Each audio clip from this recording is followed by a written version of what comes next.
Are you surprised that more people aren't calling for action, right? When it comes to Menendez and Cuellar and saying, step down or do something? Well, we are in this weird moment that Democrats are saying about Trump, about Hunter, about these scandals, let the process play out. Now it's a legal process. It's not a political one in these cases.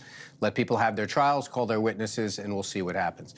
But all of it gets thrown out the window when one party or the other will gain an advantage. So there was this weird moment in time that both Democrats and Republicans both wanted George Santos out. But it took a long time for the Republicans to get there. It's kind of obvious Democrats would want to be there. And as it relates to Menendez, whose real interest is it to call him to be thrown out?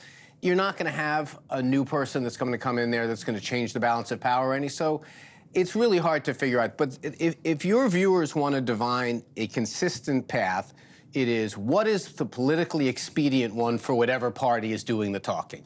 If they want to make a bad guy out of someone, like in my case, bipartisan, get rid of him. He's a headache. He didn't change the balance of power in it. Santos, for the longest time, survived because the Republicans had a 3 or 4 or 5 seat majority.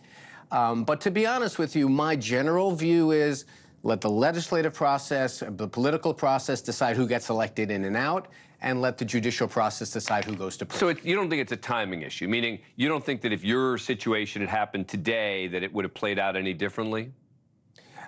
I mean, look, you can look at these things in Mary's way, like I was the postmodern poster boy for Twitter scandals. I probably wouldn't have even warranted a headline if it happened today. But putting that aside... But that's what I'm asking, right? I mean... It's counterfactual. I have no idea. I mean, what if JFK was tweeting? Would he have had a tougher time keeping his thing secret? I don't know. It doesn't really matter to me.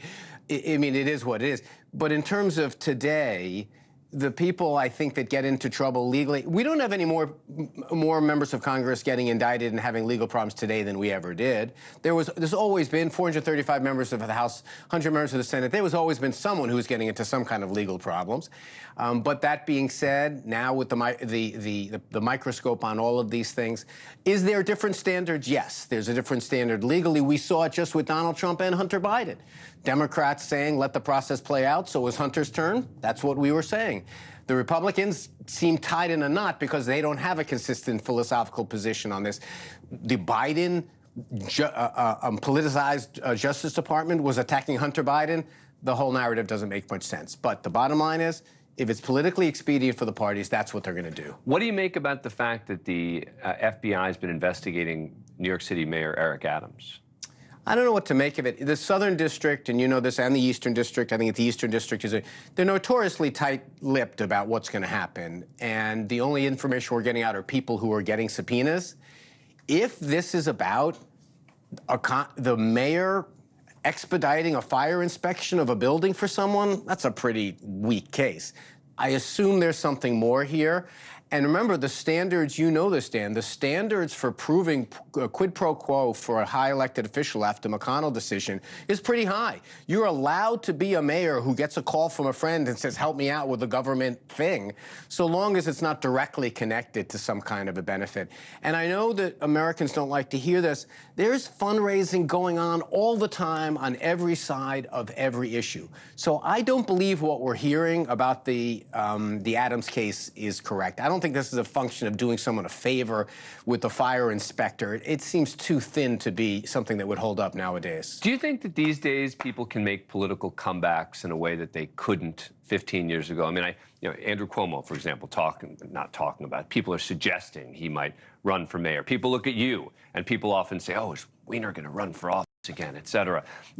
Is there a road to a comeback today politically that didn't exist 15 years ago? No.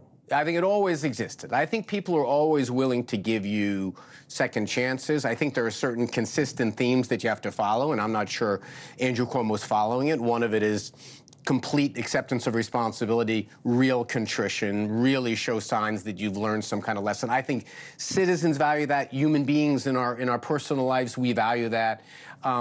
I do think we do have a build-up and tear-down cycle here in today's world that's much faster than it used to be.